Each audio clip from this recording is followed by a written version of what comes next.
Então é o seguinte. Já para responder? Vamos ouvir vamos ouvir primeiro o presidente do Conselho Deliberativo do São Paulo, Wolten Aires de Abreu Júnior, que concedeu uma entrevista coletiva hoje à tarde, lá no CT, no Super CT. Tá bom. E o Super CT, né? Chama... Eu sei. São Paulo era o CT, não é? É o patrocinador deles. Por causa do patrocinador? É. Tá bom, então vai. E tinha aquela coisa lá do Soberano, que muita gente queria meio que dar uma aliviada na história do Soberano, né? É. E vem o Super CT, não sei, é muita megalomania. Precisa tudo, né? A gente sabe que a estrutura é bacana, é legal. Mas tudo bem, vamos lá.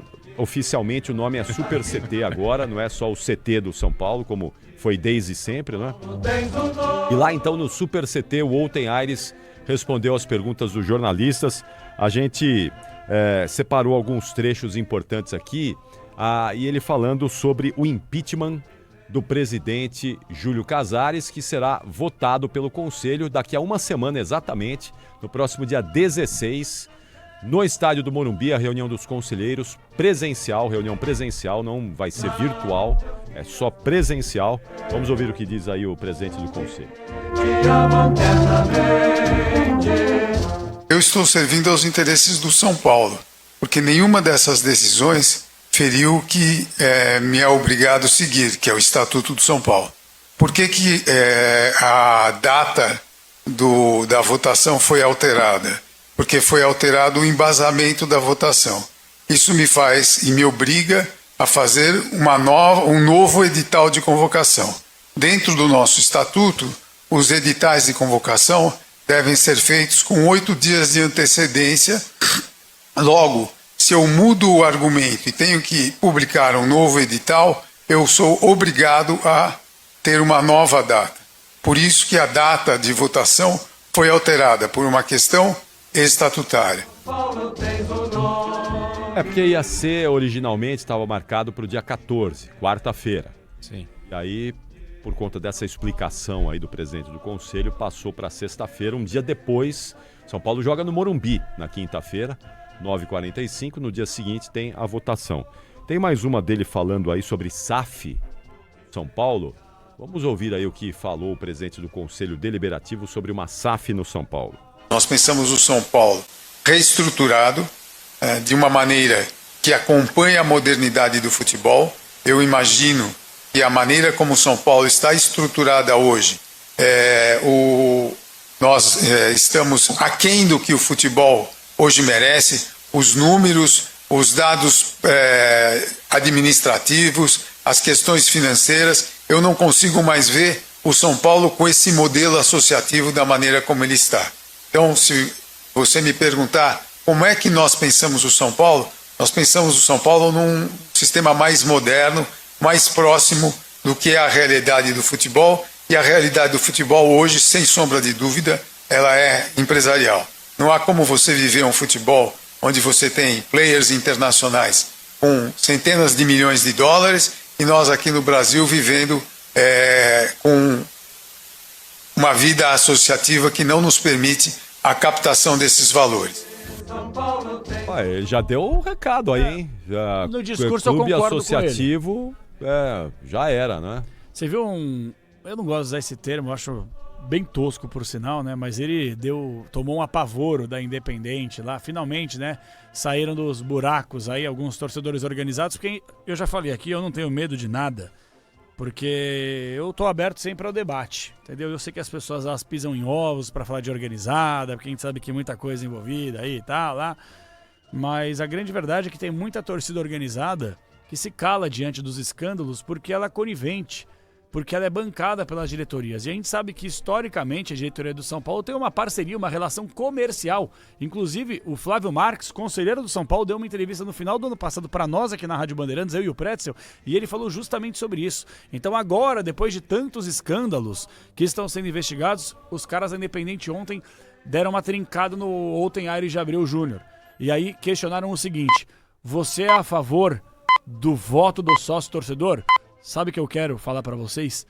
Todos Todos os conselheiros e dirigentes vão falar que são favoráveis. Mas o voto ele é secreto justamente porque ninguém concorda com isso.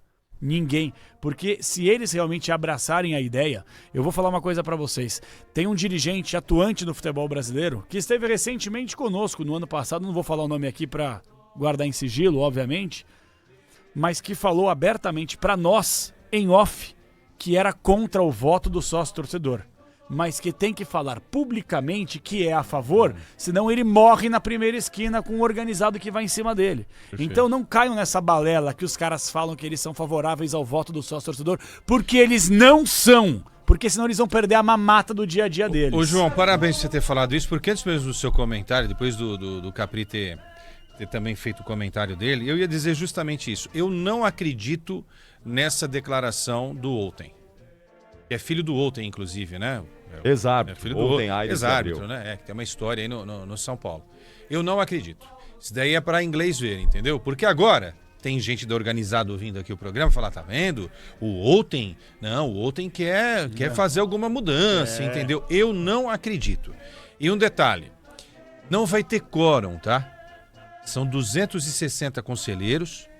Se 170, né? 260. 160. Segundo a informação dos dois que nós entrevistamos lá, o Alexandre Médicis e o Dr. José Carlos Ferreira Alves. Isso. 260. Para que o impeachment passe nessa primeira ação aí, são necessários 171 votos. Lembra que até o Alexandre brincou, um número curioso, né? 171, né? 171 votos. Você faz 260 menos 71, são 89 votos, certo? Então, se 90 conselheiros não aparecerem, Capri, simplesmente não há como fazer a votação. Porque já não tem 171, entendeu? E outra, estão fazendo no momento em que está todo mundo de férias, tem um monte de gente viajando fora do país.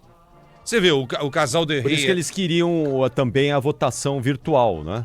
Exatamente por isso. Agora, qual é o problema de fazer a virtual? Fala pra mim. Então, eu não vejo problema nenhum. Ontem, na convocação, no edital de convocação, eu vou ler aqui, assinada pelo Outen Aires de Abreu Júnior, quer ver? Aqui, ó. Ele explica por que é só presencial. Tá aqui, ó. A presente reunião será realizada em formato presencial no auditório Monsenhor Dr. Francisco Bastos, nas dependências do estádio Cícero Pompeu de Toledo. O formato presencial garante a máxima irrefutabilidade do voto secreto, protegendo a autonomia do conselheiro votante. Além disso, a presença física permite a fiscalização transparente e mútua de todo o processo eleitoral, da votação à apuração, conferindo maior solenidade e profundidade à discussão de um tema de tamanha importância e assegurando a autenticidade dos votantes, o que é essencial para a segurança jurídica e a inquestionável legitimidade da decisão final. Ou seja, a tradução, na minha opinião, disso, Capri,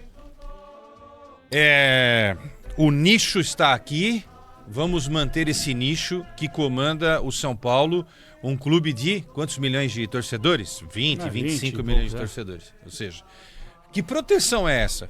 O torcedor, o sócio torcedor, o torcedor comum que gasta o dinheiro e vai acompanhar o São Paulo e quer essas mudanças, ele precisa saber de que lado cada conselheiro tá. Eu acho um absurdo esse tipo de coisa. Realmente, o São Paulo envelheceu e envelheceu mal. E nós somos culpados, porque nós vendemos um São Paulo que nunca existiu. Boa. Esse São Paulo aí nunca existiu. São Paulo é um clube viciado, um nicho são paulino dos ricaços que mandam num clube de futebol e não estão nem aí com esse povo que lota às vezes o estádio, manda 50 mil pessoas nas arquibancadas.